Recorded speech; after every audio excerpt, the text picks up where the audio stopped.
আমরা এখন চন্দ্রেশ্বর মন্দিরে আসলাম, দীঘায়, উড়িষ্যায়।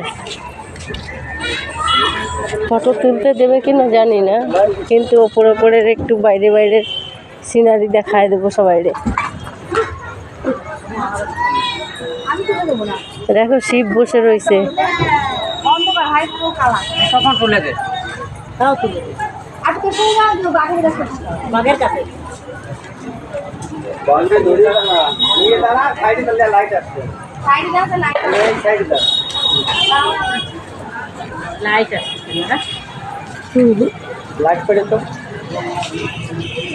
গেটের থেকে মন্দিরটা নিয়ে নি। হ্যাঁ, ঠাকুরের ফটো তো নিতে দেবে না, মন্দিরটা নিয়ে নি এইখান থেকে। মন্দিরটা তো নিতে দেবে, ভিতরে ঠাকুরের নিয়ে নেবে।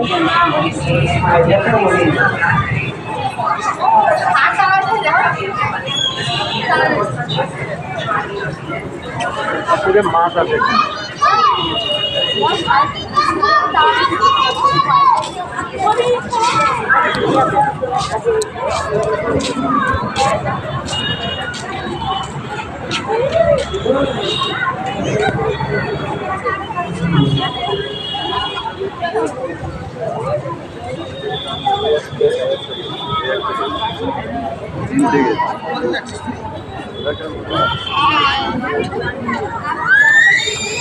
বুঝলে?